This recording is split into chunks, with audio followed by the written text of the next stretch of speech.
Apa-apaan? Apa sih itu?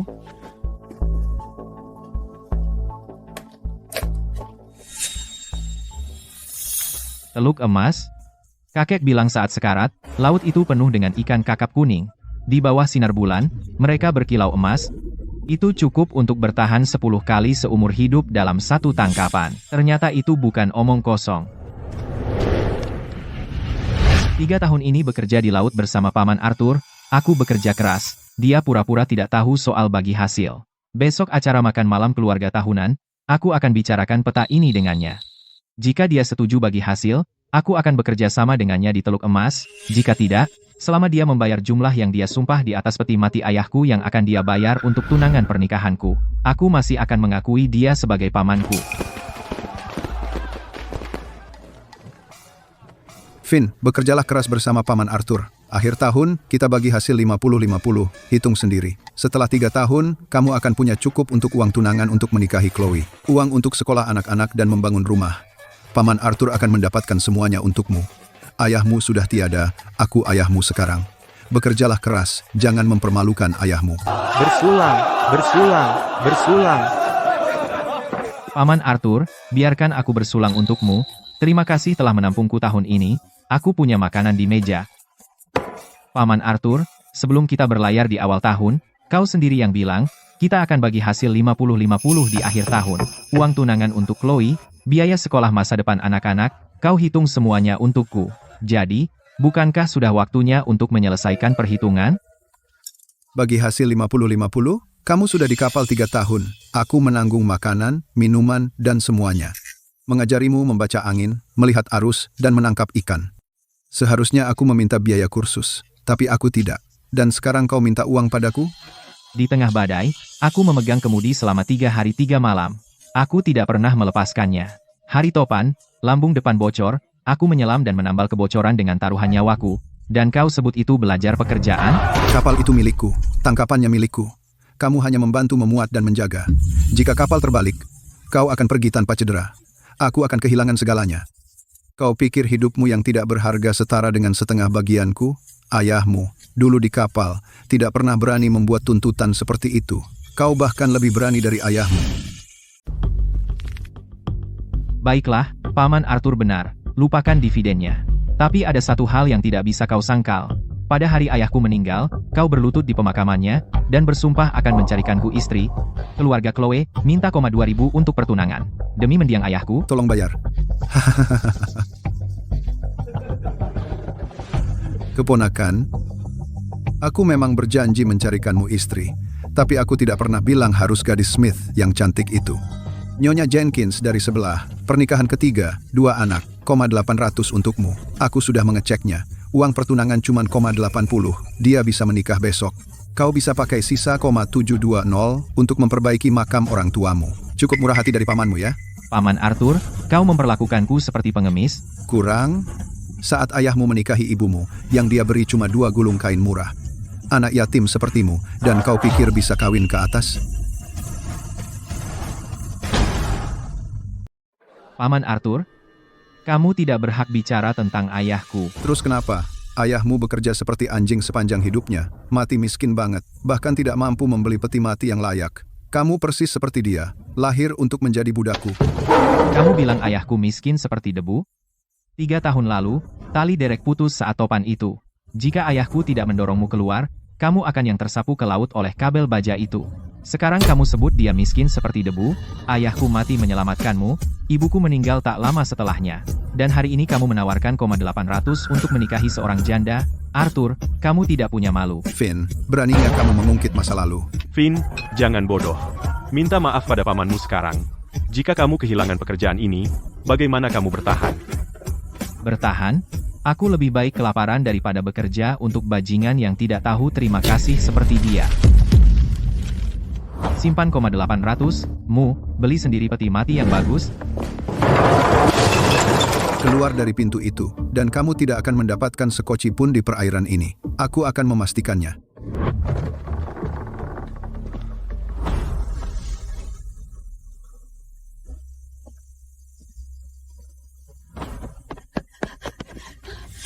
Finn, pergilah ke desa sebelah dekat keluarga Smith. Rex mengincar gadismu. Dia sudah mengirim mak comblang dengan uang lamaran. 3.000 tunai sudah di atas meja.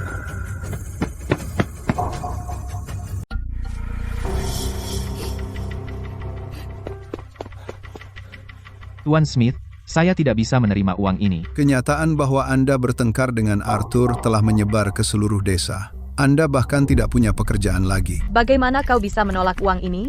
Oh, jadi ini anak Miller. Dia tampan, itu aku akui. Sayangnya dia pecundang miskin. Tuan Davis di sini mengendarai perahu motor besar. Dia menawarkan 3.000. Hah, kau bahkan tidak punya perahu kecil. Kau akan menikahi Chloe hanya dengan doa? Rex adalah pria yang suka memukul istri dan sudah menikah lagi. Tuan Smith, demi 3.000, kau akan melempar Chloe ke neraka yang hidup? Bersamamu adalah neraka. Tidak bisa memberi makan dia, itulah neraka. 3 tahun lalu kau bilang padaku kau akan pergi ke laut bersama Arthur, dan kembali dalam 3 tahun untuk menikahi Chloe dengan mewah. Sekarang 3 tahun sudah lewat. Mana uangnya? Tuan Smith, 3 tahun lalu aku punya nyali untuk berjuang. Aku masih punya sekarang, berikan aku 10 hari. Dalam 10 hari, aku akan membawa 3.000 untuk melamar. Hah, dalam 10 hari? Kau bahkan tidak punya perahu. Bagaimana kau akan menghasilkan 3.000?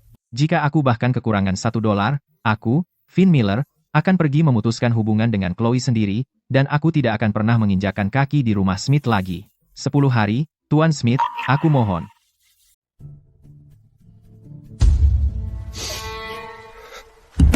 Pak Smith, anak Miller itu tumbuh di depan mata kita. Ayolah, beri dia kesempatan. Kita tahu dia luar dalam. Kesempatan? Apa? Kau akan meminjamkan dia, 3.000. Davis itu sudah di atas 50. Pak Smith, apa kau akan menikahkan putrimu atau menjualnya? Ayah, aku lebih baik mati daripada menikah dengan keluarga Davis. Pak Tua, sedikit menurunlah. Menurun? Aku sudah menurun selama 3 tahun. Miller, kuberi kau 10 hari terakhir. Jika kau tidak bisa mengumpulkan 3.000 untuk pertunangan dalam 10 hari, Chloe akan menikah dengan Chloe. Jika kau datang lagi membuat masalah, jangan salahkan aku karena tidak ramah tetangga.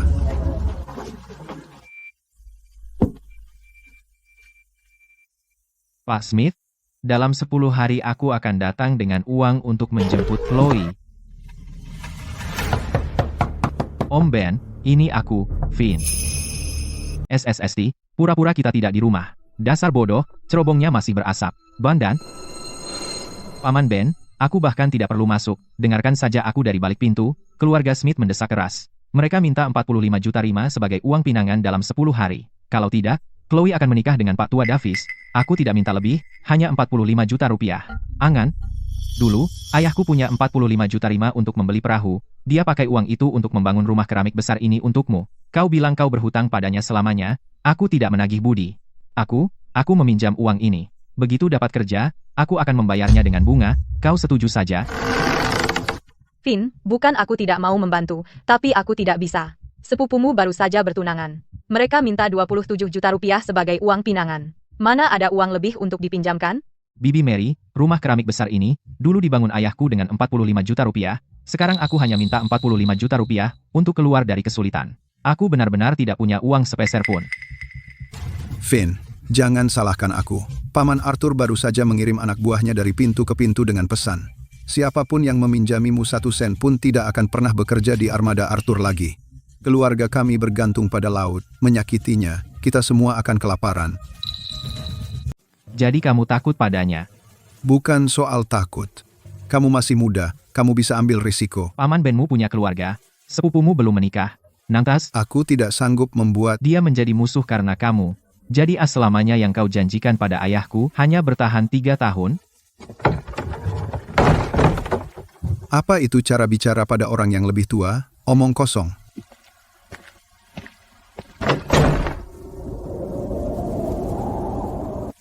Kalau seseorang miskin, bahkan mengetuk pintu pun salah. Keponakan, apa kau sudah dapat uangnya? Gadis Smith itu baru 17 tahun. Dia sangat cantik. Sayang sekali menikahkannya dengan duda tua berusia 50-an. Aku sudah melihat gadis Smith itu tumbuh dewasa. Sekarang ikut aku kembali ke balai kota. Berlututlah di depan seluruh desa. Berlutut, katakan kau salah. Aku akan membayar uang tunangan untuk keluarga Smith. Arthur Miller tidak bertindak impulsif. Dia sudah memikirkan setiap langkah. Dia ingin menghancurkan punggungku sepenuhnya, aku harus mengakalinya. Paman Arthur, bahkan sumpah yang kau buat 3 tahun lalu di pemakaman ayahku, kau bisa menariknya kembali, dan omong kosong yang kau katakan sekarang, kau pikir aku akan percaya?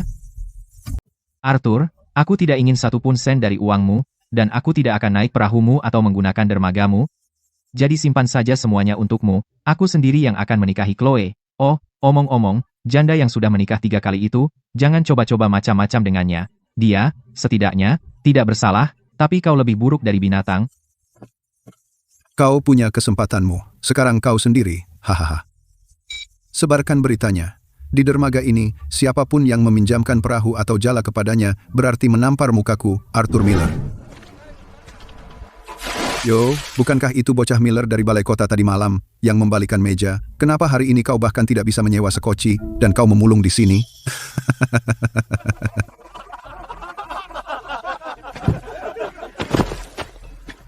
Tuan Miller telah berbicara. Bahkan sepotong papan pun dari seluruh dermaga tidak boleh dipinjamkan padamu. Ember air ikan ini adalah hadiah untukmu agar kau kuat. Jangan sampai 10 hari lagi saat Chloe menikah. Kau bahkan tidak punya tenaga untuk memberi kado pernikahan. Arthur melempar tulang, dan kau mengibas-ngibaskan ekormu dengan semangat. Siapa yang kau panggil anjing? Siapapun yang menghalangi jalanku adalah anjing. Masih pikir kamu bos muda yang berlayar dengan Tuan Miller? Bahkan tidak bisa mengumpulkan 3.000 untuk pertunangan, dan kamu masih sok kuat? Aku tidak bisa mengumpulkan 3.000, tapi untuk menutup mulutmu itu, 1 pukulan sudah cukup. Ayolah, kenapa buang waktu pada pecundang miskin? Aku tidak bisa menyentuhnya. Jika aku menghajarnya, aku harus bayar. Chloe tidak akan menungguku 10 hari. Ember air ini hari ini, aku, Finn Miller, tidak akan melupakannya. Saat aku kembali dari laut, aku akan membayarmu kembali dengan bunganya. Kembali dari laut, kamu mau berenang ke sana, brengsek? Teman-teman, siapkan hadiah pernikahan kalian. Beberapa hari lagi kita akan minum di pernikahan Pak Tua Davis dan resepsi pernikahan Chloe. Dengan postur Rex, seperti banteng tua pada anak sapi muda, 3 kali dan dia habis. Mungkin Nona Smith tidak tahan kesepian, dan Finn mungkin beruntung. Hahaha.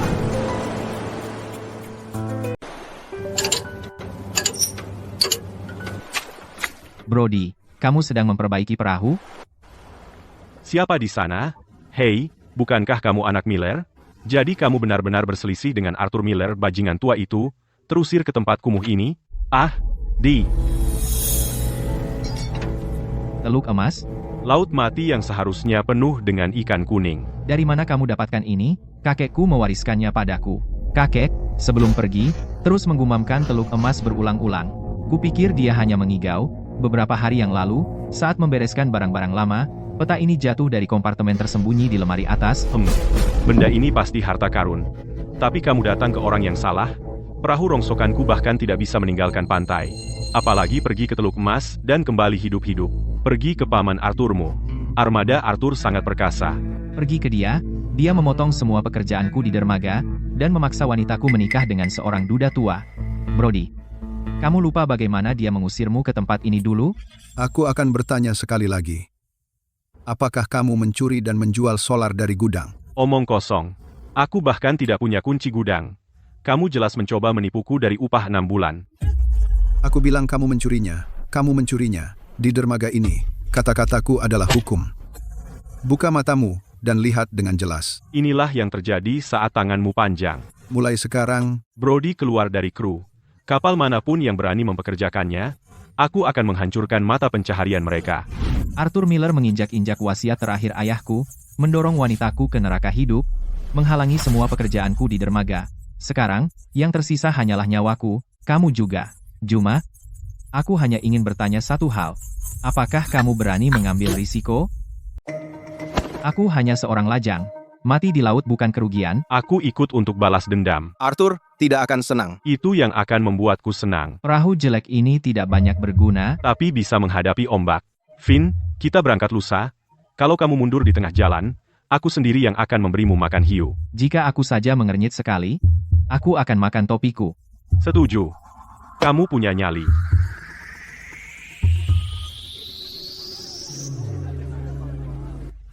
semua sudah diisi penuh solar dan air tawar. Bos Miller, kau akan membawa kapal rongsokan ini ke laut? Haha, Aku sudah bekerja di dermaga ini setengah umurku. Tidak pernah melihat siapapun kembali hidup dengan kayu busuk seperti itu. Kapal itu akan hancur sebelum kau mencapai karang. Terserah, dia perlu mengeluarkan $3.000 untuk uang mas kawin untuk menikahi seorang gadis. Dan dia buru-buru pergi mendulang emas. Dia lebih beruntung dari kita. Haha, hey, Brody, Perahu jelekmu bahkan tidak seharga 1 drum solar. buat apa kau ikut? Karena aku memang mau. Bukan urusanmu. Aku khawatir kau tidak akan kembali, dan tidak akan ada yang mengambil jenazahmu. Jangan khawatir. Sebelum aku binasa, akan kujahit mulutmu itu.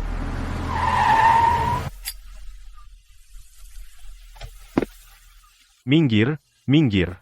Tuan Miller datang.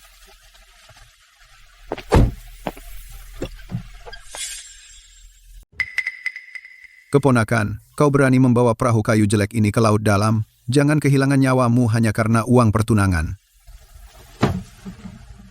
Abaikan dia. Dia tidak berniat baik. Aku tahu. Tapi laut bukan milikku. Jika kau ingin pergi, silahkan. Tapi angin dan ombak tidak kenal ampun. Menderita sedikit saat kau muda itu bukan hal buruk. Jika kau tidak berhasil, kembalilah dan beritahu Paman Arthur. Akan selalu ada makanan untukmu di dermaga. Selalu ada sesuatu. Apa yang Mr. Miller lakukan? Kemarin dia membanting meja. Hari ini dia mengantarnya pergi? Jadi Finn benar-benar akan melaut dengan kapal rongsokan itu? Dia seperti ingin mati. Apakah rubah tua itu berubah pikiran? Dia datang untuk mengantarmu pergi. Kau mengerti? Dia hanya pura-pura di depan dermaga. Pura-pura apa? Jika aku mati di laut, itu salahku sendiri. Jika aku kembali hidup, itu karena Paman Arthur cukup murah hati untuk tidak memotong sumber penghidupanku. Dia terlihat baik dalam kedua kasus. Hati bajingan tua itu lebih hitam dari tinta cumi. Ayo, ambil 2 tong air tawar lagi.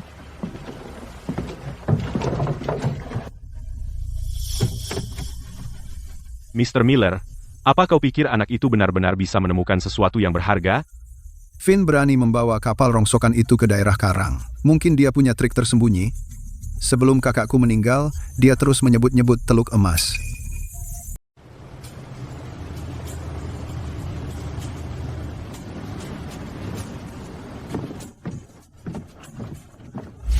Saluran utama penuh dengan mata-mata Arthur. Kalau kita lewat situ, kita jadi sasaran empuk. Kita harus ambil jalur ini. Sial! Bajingan tua Arthur itu sudah Mengunci seluruh laut. Jadi kita harus ambil jalur yang tidak berani dia lewati. Dia tidak berani? Finn, Kamu benar-benar mau mempertaruhkan nyawa untuk ini? Setelah melewati Lion Reef, belok 15 derajat ke tenggara. Ikuti tepi karang. apakah kakekmu mabuk saat menggambar peta ini? Ikuti tepi karang. Tahun lalu, kapal baja 700 ton milik Arthur hampir hancur di sini. Jika kita bawa kapal kayu tua ini ke sana, 1 ombak silang, dan itu akan hancur berkeping-keping. Aku sudah tidak punya apa-apa lagi yang bisa hilang. Cuacanya mulai berubah. Barometernya turun terlalu cepat. Badai akan datang kapan saja. Seberapa jauh lagi ke Black Tide Reef? Dengan kecepatan kita saat ini, 4 jam. Bisakah kita sampai sebelum badai? Ragu-ragu. Brody, Takut? Sama sekali tidak. Aku hanya kesal soal solar. Kalau kapal rongsokan ini terbalik, drum bahan bakar itu jadi makanan ikan. baiklah, ayo bertaruh. Kita lihat apakah ikan dulu yang makan minyak atau kita dulu yang sampai ke Golden Bay.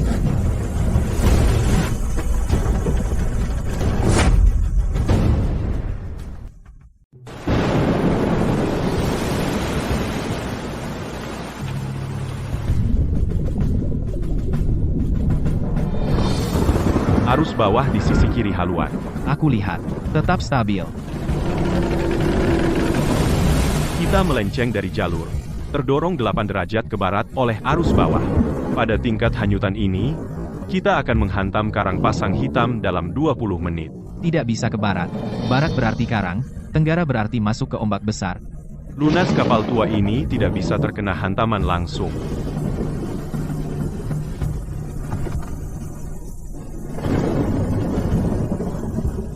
Siapa yang menyuruhmu langsung menghadapi ombak besar? Kelilingi karang dan gerakkan. Ada palung air dalam di utara karang pasang hitam. Kakekku yang memetakannya, itu pemecah ombak alami. Karang itu melindungi kita dari semua ombak besar. Jarak pandang kurang dari 50 yard. Kamu ingin aku merapat ke karang? Lagi pula, sudah 30 tahun. Dasar laut sudah lama berubah. Bagaimana jika palung itu tidak ada lagi? Kita akan hancur berkeping-keping. Berubah atau tidak, kita harus mengambil risiko. Tidak ada jalan mundur, kita harus menerobos.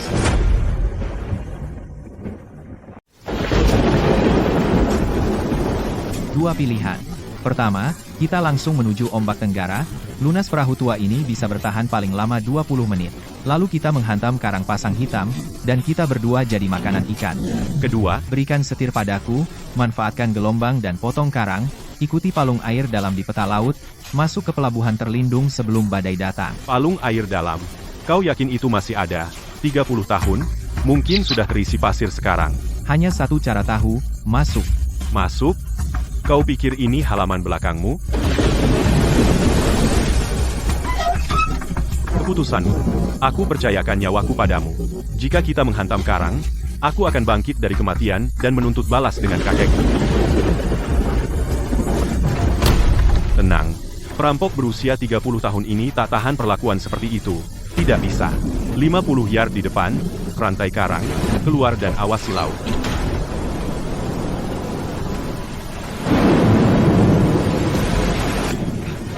Tidak bagus. Celahnya terlalu sempit, lebih lebar 3 kaki dari lambung, maksimal, masuk dan itu jalan buntu. Palung air dalam. Ini adalah jebakan maut.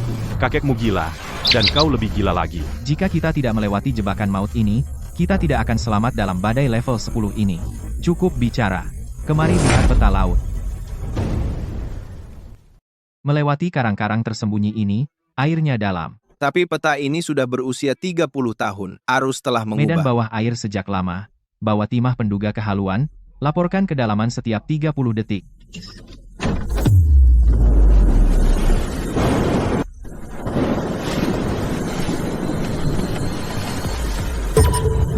...140 kaki, 40 kaki lebih dalam dari yang ditunjukkan peta kamu. Dasar laut runtuh. Kedalaman berubah.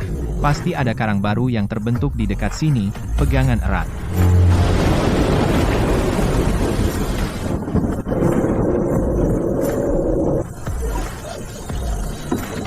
Berapa lama lagi melewati tempat sialan ini? Hanya 3 menit lagi. Ada jurang curam di depan. Saat kita melewatinya, haluan akan membanting ke laut, pegangan erat dan jangan lepas. Finn, persetan kau.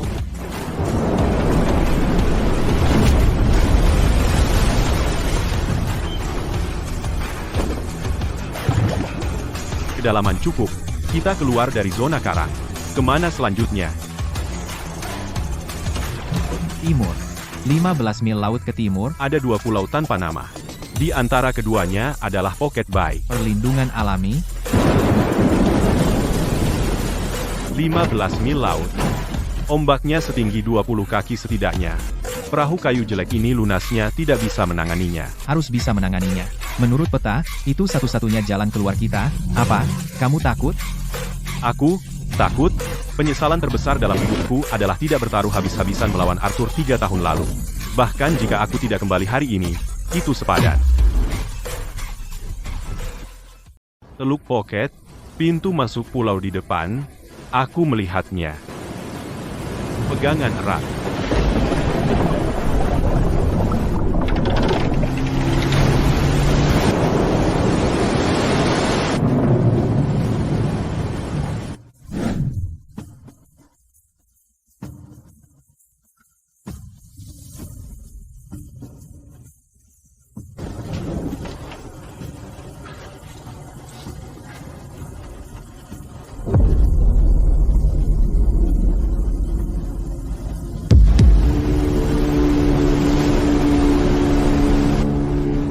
Arthur, bagaimana dia bisa mengikuti kita?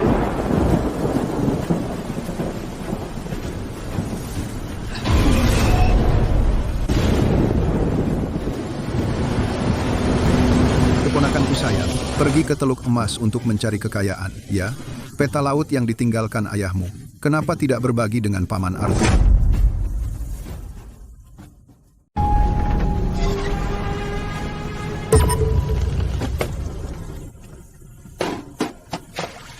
Mereka pergi ke dermaga beberapa hari yang lalu. Itu bukan sekadar pamer. Mereka memasang alat pelacak sialan di bawah perahuku. Setelah kita meninggalkan pelabuhan, rute kita tepat di bawah hidungnya, melewati karang singa. Jika kau tidak mengambil jalur utama, kau akan menabrak karang tersembunyi. Dia bisa menghadang kita dengan mata tertutup. Paman Arthur, kukira kau hebat. Jadi kenapa kau masih tertinggal di belakangku? Teluk emas mungkin ada, atau mungkin tidak. Tapi kenapa aku harus membawamu ke sana? Lihatlah barang rongsokan yang kau sebut perahu ini. Apa perahumu sekokoh mulutmu? Perahumu tidak bisa menahan tabrakan. Pimpin jalannya dengan baik, dan aku pasti akan meninggalkanmu sedikit sisa. Tidak ada jalan keluar. 3 perahu baja Arthur. 10 kali lipat tonase kita. Dan kita pasti tidak bisa membawanya ke Teluk Emas. Begitu dia mendapatkan koordinatnya, kita habis. Apalagi, 3 kapal baja seberat 700 ton telah menghalangi jalan. Persetan, Menyusurlah melewati karang pasang hitam. Karang pasang hitam, pusaran air di sana bahkan bisa merobek kapal baja. Ini memang nekat, tapi lebih baik daripada tidak mencoba sama sekali. Arthur mau ikut, kuberanikan dia tidak berani. keponakan, sudah mengambil keputusan? Kapalku luas. Kau semua bisa ikut denganku. Tuan Miller. Jangan memaksa, hahaha. Pegangan erat. Aku mempertaruhkan nyawaku untuk melakukan aksi gila ini bersamamu.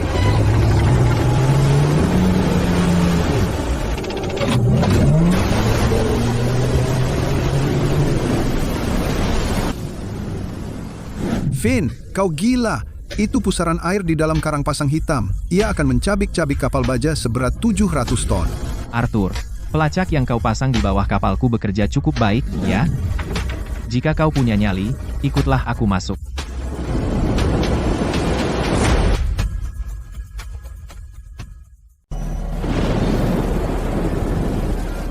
Pak Miller, apakah kita akan mengejar mereka? Enyah, kita akan jadi makanan ikan. Kembali ke pelabuhan, kita anggap dia hilang.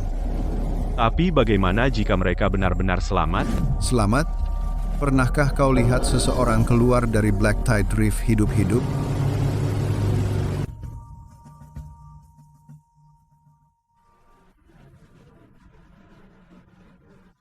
Pak Miller, ku dengar perahu Finn menuju ke arah Black Tide Reef. Apakah dia dalam masalah? PFT? Menurutmu, Black Tide Reef bukanlah tempat yang bisa kembali. Menurutku, Finn sendiri yang mencari masalah. Dia membalik meja Pak Miller di balai kota. Dia bahkan kehilangan pekerjaannya di dermaga. Dan dia dengan keras kepala menolak untuk mengakui kesalahannya. Sekarang lihat, dia harus pamer. Tepat sekali. Dan dia membual bisa mendapat 3.000 untuk pertunangan dalam 10 hari. Sekarang lihat. Dia akan kehilangan nyawanya. Bagaimana dia akan menikah sekarang? Pak Miller, apa yang sebenarnya terjadi? Apakah kau berhasil mengejarnya?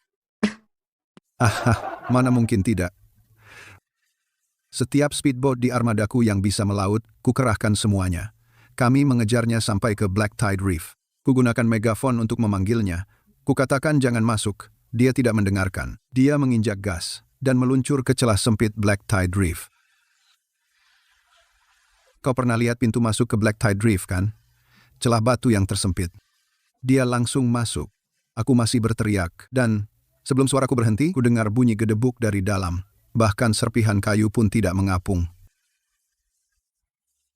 Black Tide Reef adalah jebakan maut, Pak Miller. Finn adalah keponakanmu sendiri. Kau pikir aku tidak tahu itu? Saat ayahnya meninggal, aku berlutut di pemakaman dan bersumpah akan menjaganya. Soal 2.000 untuk pertunangan dengan keluarga Smith. Uang tunainya sudah siap hari ini. Aku hanya menunggu dia mundur dan minta maaf. Siapa sangka dia begitu keras kepala? Dia mempertaruhkan nyawanya hanya untuk membuktikan dia benar. Apa yang bisa kulakukan? Hei Arthur, kau sudah melakukan lebih dari cukup. Dia sudah pergi. Biarkan yang mati beristirahat. Jangan bicara lagi. Finn anak yang sembrono. Sayang sekali.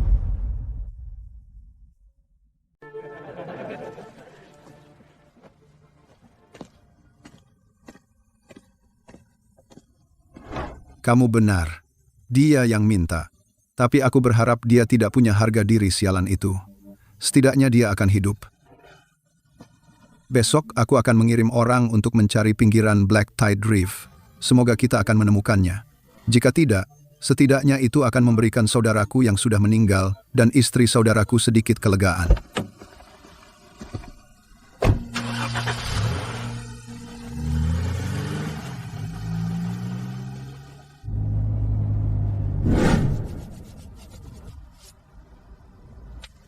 Arthur, dia seharusnya mengadakan upacara peringatanku di dermaga sekarang.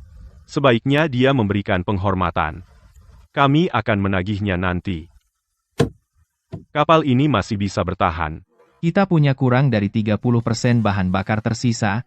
Tidak pasti kita bisa kembali. Ini semua makanan yang kita punya. Tapi kita punya cukup air. Kita mengumpulkan 2 ember penuh air hujan. Kemari dan lihat.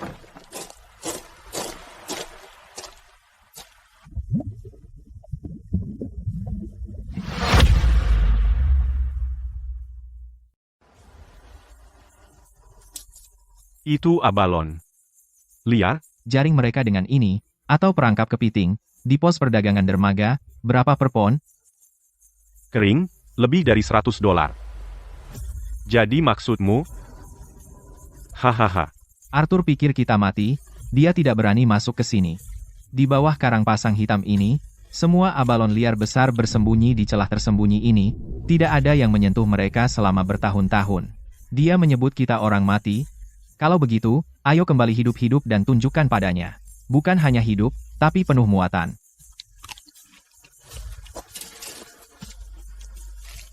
Jaringnya masih berfungsi. Aku akan menambal sobekannya. Abalon menempel di batu, harus menyelam dan mengungkitnya. Pertama, ikat tali ke perangkap kepiting. Aku akan mengungkitnya dan mengisi perangkap. Saat aku menarik tali 3 kali, tarik ke atas. Oke, gantian kalau lelah.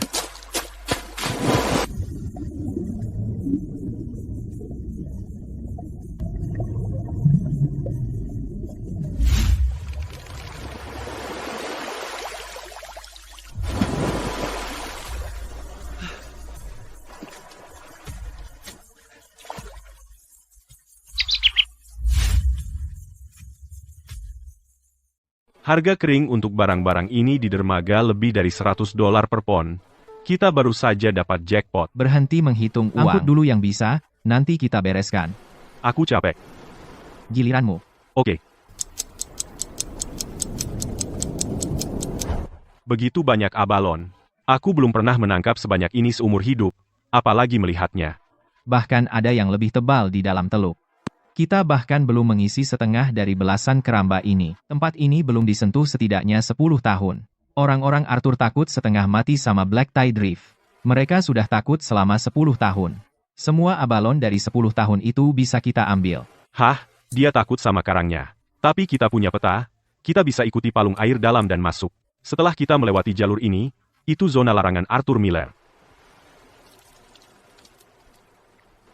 Brody. Berapa banyak di dermaga? Puluhan, menurutku. Kru kapal, kru jaring, kuli angkut. Ada apa? Belasan keramba abalon ini. Cukup untuk menunjukkan kepada puluhan orang satu hal. Hal apa? Kamu tidak bisa percaya apa yang Arthur katakan? Dia bilang aku sudah mati. Tapi aku kembali hidup.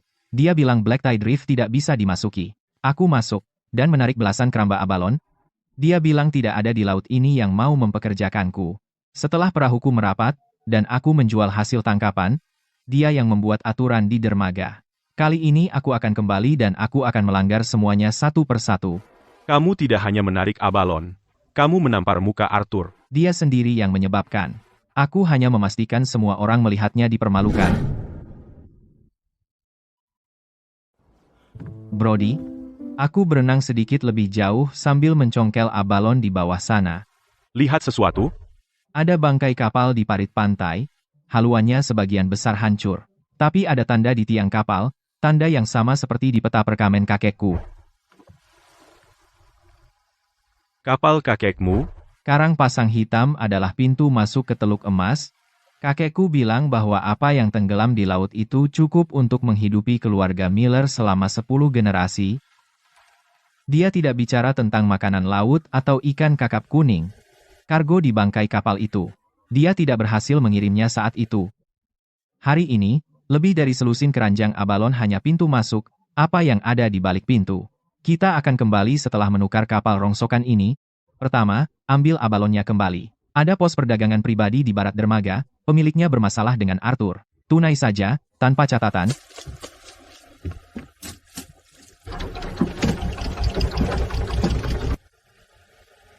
Air surut membuka jalur.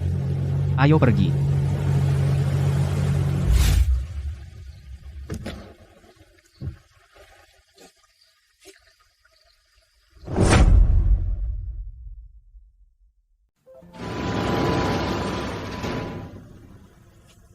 Bukankah kau bilang perahumu terbalik di karang arus hitam? Gary, abalon liar, lebih dari selusin keramba, hidup, beri aku harga.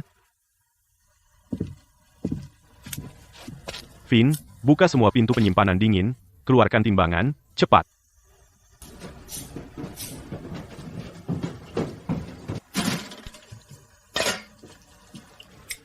$120 pon, 150 per pon untuk kualitas prima. Kualitas sedang, 100. Rata-rata, total, 18.000. Bagi menjadi 2 bungkusan, bungkus keduanya dengan kertas kraft. Berikan 10.000 kepada Brody, 8.000 untukku. Aku bilang 50-50, jangan beri aku lebih. Perahu itu milikmu. Perbaikan butuh uang, perjalanan berikutnya, kamu dapat 60, aku dapat 40. Kalian berdua berencana kembali ke karang arus hitam? Kami tidak hanya kembali. Kami akan memberitahu Arthur bahwa kami pergi. Apa maksudmu? Arthur memasang pengumuman, mengatakan aku hilang. Besok, semua orang di dermaga akan melihat, aku tidak hilang. Tidak hanya aku hidup, aku kembali dengan lebih dari selusin keramba abalon. Mengumumkan ke publik adalah satu hal. Tapi anak buah Arthur bukanlah lawan yang mudah. Aku tidak akan melawannya. Aku biarkan orang-orang dermaga melihat sendiri. Perkataan Arthur mana yang benar?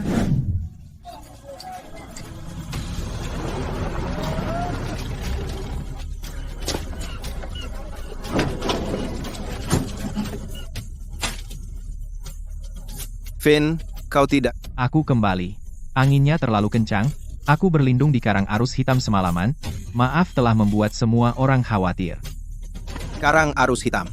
Tuan Miller memasang pengumuman tadi malam. Mengatakan kau terbalik di karang arus hitam, bahkan mayatnya. Apa isi pengumuman itu? Bacakan dengan keras.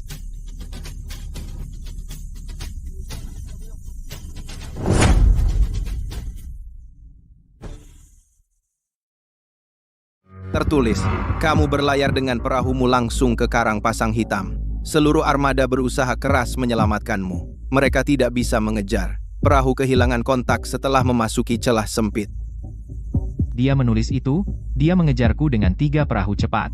Dia memaksaku sampai ke mulut karang pasang hitam. Arthur mengejarmu? Bukankah dia bilang kamu masuk ke karang pasang hitam sendirian? Dia bilang aku gila, berlayar ke karang pasang hitam sendirian. Pengumuman ini di sini. Arthur Miller sendiri yang mencap dan memasangnya kemarin. Dia bilang perahu kehilangan kontak setelah memasuki celah sempit. Tapi aku berdiri di sini hari ini. Aku hidup dan perahunya juga. Dia bilang kemarin di dermaga dia berteriak sekuat tenaga, menyuruhku jangan masuk. Aku tidak mendengarkan. Tapi dia tidak menyebut bahwa dia mengepung perahu kayu lamaku dengan 3 perahu baja. Kalau aku tidak masuk ke karang pasang hitam, perahunya akan menabrak dan menenggelamkanku.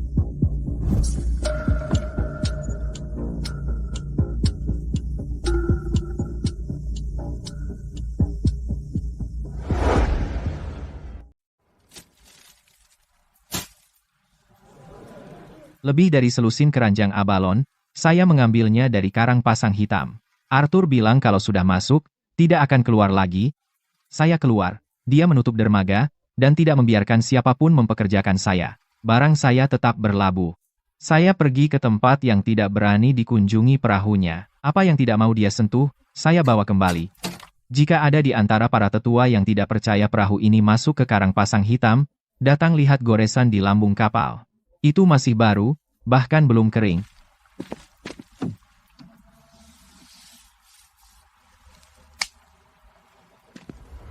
Keponakan, kau kembali hidup.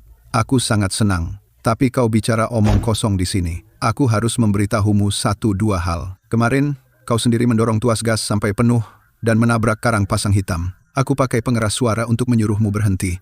Semua orang di dermaga mendengarnya. Apa yang kau teriakkan? Kau berteriak, apa perahumu cukup tangguh? Pak Miller? Apa kabar?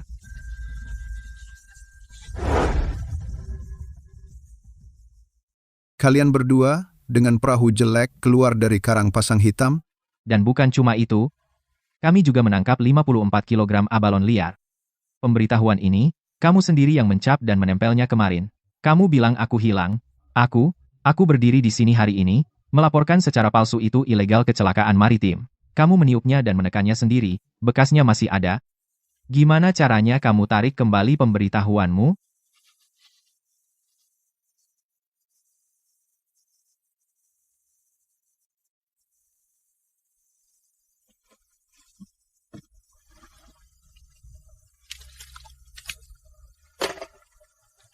Barang hari ini hanya tunai, kalau mau beli, temui Gary.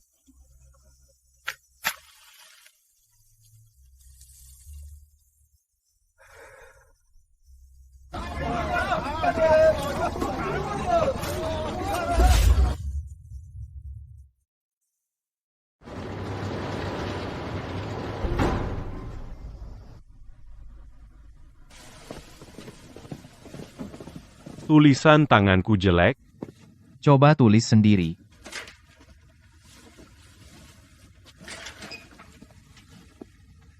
Apa yang kamu lakukan di sini? Aku membawakanmu jaring. Ibuku mau tahu apakah kamu akan datang makan malam nanti. Tentu. Apa yang Arthur lakukan? Pagi ini, 3 anak buahnya tidak datang. Kamu merekrut mereka? Aku tidak merekrut mereka. Mereka datang sendiri. Armada Arthur terlambat gaji 2 bulan. Aku bayar di hari yang sama. Mereka bisa menghitung. Arthur tidak akan melepaskannya. Aku tahu. Biarkan dia datang. Jika dia muncul, semua orang di dermaga akan melihat. New Ocean Fisheries. Kami tidak takut padanya. Arthur, 4 orang lagi berhenti hari ini. Semua nelayan tua. Mereka pergi ke tempat Finn. Orang-orang di dermaga bilang, Finn bayar 2 kali lipat dari kita, dibayar di hari yang sama. Dan mereka juga bilang, abalon di karang pasang hitam tidak ada habisnya. Biarkan mereka bicara.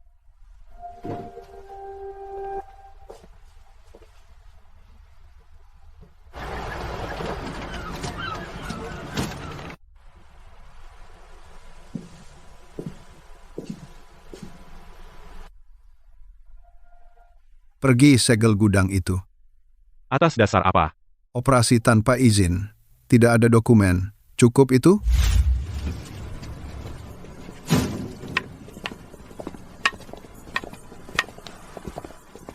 Finn, Pak Miller bilang gudangmu tidak punya izin. Beroperasi tanpa izin, ini disegel mulai hari ini. Aku akan dapatkan izin besok. Kamu tidak akan menyegel gudang ini hari ini. Kau bosnya. Monkey. Kau dikirim Pak Miller. Bukan urusanmu. Bukan urusanku. Tapi kalau kau tutup gudang ini, besok tidak ada abalon di dermaga. Aku baru pesan 10 pon dari Paul. Kau juga mau? Baik. Finn, tunggu saja.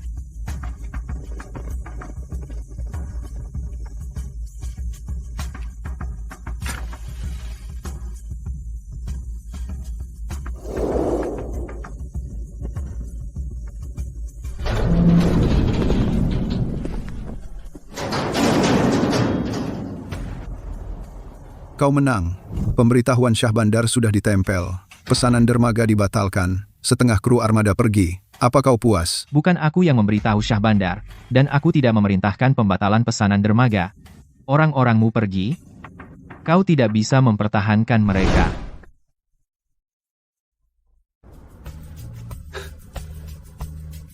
Baiklah. Laut ini milikmu. Aku tidak mau lautmu. Aku punya perahuku sendiri. Ayahmu menyelamatkan hidupku, dan aku tidak pernah membalasnya.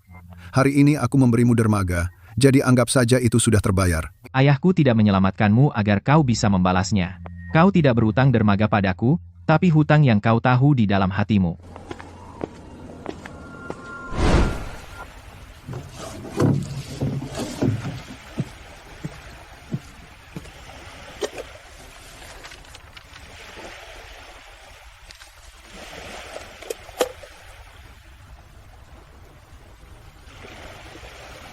Simpan saja di laci untukku.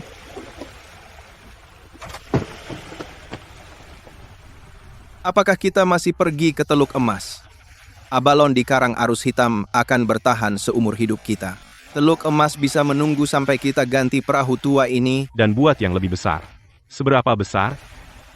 Setidaknya cukup kuat untuk menahan angin kencang, yang bisa berlayar 3 hari 3 malam tanpa henti. Kalau begitu aku urus perahunya, kau urus penjualan, dan Chloe urus pembukuan. Jangan hanya bicara. Pertama, kirimkan lot Abalon ini. Senang bekerja sama denganmu.